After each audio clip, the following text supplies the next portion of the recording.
Oui, on se retrouve directement pour des news Marvel parce que là il y a beaucoup de choses qui sont tombées cette nuit grâce encore une fois à Jeremy Conrad. Et évidemment tout ce que je vais vous dire dans cette vidéo ce ne sont que des rumeurs mais il y a beaucoup de choses qui sont tombées comme le fait déjà, première information, que Thor Love and Thunder passera en phase de réalisation dès août 2020, c'est-à-dire dans très peu de temps, dans 7 mois, là il y a Thor Love and Thunder qui va être réalisé. Donc c'est déjà la première rumeur information, donc en général comme je l'ai dit dans la vidéo précédente par rapport à Star Wars, Jeremy Conrad a des bonnes informations. Ensuite il y a également une autre information, c'est que apparemment, je l'ai dit sur Instagram et je l'ai dit aussi sur YouTube, dans l'onglet communauté, Marvel aurait potentiellement acquis les droits de Hulk et de Namor. Alors Hulk on le connaît, mais Namor vous savez c'est le prince des mers, et il y a de fortes chances pour qu'il apparaisse un jour dans le MCU, et aujourd'hui ça pourrait être possible. Donc est-ce que cela coïnciderait par rapport aux rumeurs qui annonçaient Namor dans le film Black Panther 2, parce que n'oublions pas que dans les comics, Black Panther est un petit peu aux antipodes de Namor, dans le sens où ils sont un petit peu ennemis, où ils veulent chacun protéger leur peuple. Parce que Namor est le roi des Atlantes, et donc T'Challa est le roi de Wakanda. Donc les personnages de Hulk et de Namor auraient été récupérés par Marvel Studios. Dans le sens où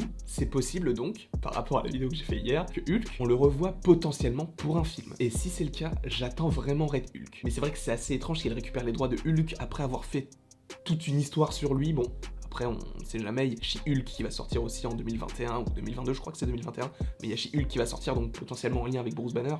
On n'en sait rien. Et je répète évidemment que tout ce que je viens de dire là, ce ne sont que des rumeurs. Ensuite, dernière grosse rumeur que je voulais vous partager par rapport au Marvel Cinematic Universe, c'est que Marvel, du coup, doit attendre 2 ans pour utiliser les personnages des Defenders. Alors je pense que vu la tournure des événements de Marvel Studios, c'est-à-dire de faire de plus en plus de séries, c'est possible qu'ils arrivent à réutiliser les personnages, mais pour l'instant, il n'y a pas d'informations là-dessus. On ne sait pas encore s'ils vont réutiliser les mêmes personnages, s'ils vont réutiliser les mêmes histoires, s'ils vont réutiliser les easter eggs qui se passaient dans toutes les histoires de Netflix Marvel. Mais en fait, Jeremy Conrad avance qu'il faut attendre 2 ans après la diffusion sur Netflix. Et comme il prend comme exemple Iron Fist et Daredevil, c'est possible que ces personnages soient réutilisables par Marvel dès 2020. Et ce qu'il a écrit qui est intéressant par rapport à cet article, c'est que les personnages du Punisher et de Daredevil sont extrêmement appréciés et c'est possible que ces personnages soient de nouveau, ou plutôt rentrent dans le MCU. Que ce soit avec les mêmes acteurs ou non, mais en tout cas ils sont très appréciés par les fans. Donc je suppose que s'il dit ça, c'est qu'il y a aussi potentiellement des rumeurs comme quoi Charlie Cox et John Bernthal pourraient revenir jouer leurs personnages. Et ça serait mais tellement ouf. Il parle également d'un personnage qui s'appellerait Elsa Bloodstone qui serait en préparation aussi pour intégrer un film du Marvel Cinematic Universe. Mais en tout cas, d'après cet article, elle ferait partie d'un groupe qui s'appelle les Midnight Suns, composé du Punisher, de Blade, de Moon Knight, de Ghost Rider et de Doctor Strange. Alors justement, vu que Elsa Bloodstone est un personnage qui n'a pas encore été annoncé dans le Marvel Cinematic Universe, mais qu'apparemment il serait dans les papiers, et que donc tous les autres personnages sont ou vont être intégrés dans le Marvel Cinematic Universe, c'est possible que l'on voit cette équipe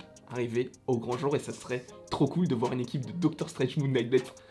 J'ai hâte. En tout cas, j'espère que vous avez aimé cette vidéo et je répète que tout ce que j'ai dit justement à l'intérieur de cette vidéo ne sont que des rumeurs et c'est selon les informations rumeurs de Jeremy Conrad, qui est une source assez fiable. Donc j'espère que vous avez aimé cette vidéo, n'hésitez pas à l'aimer, à la partager, à la commenter et à vous abonner, ça me ferait évidemment très plaisir. Et il ne me reste plus qu'à vous dire à la prochaine, pour la prochaine, ou plutôt à tout à l'heure, parce que je pense que cette vidéo sortira bien avant celle où je vous montre le tableau. Mais en tout cas, voilà, j'espère que ça vous aura plu. Allez, bisous.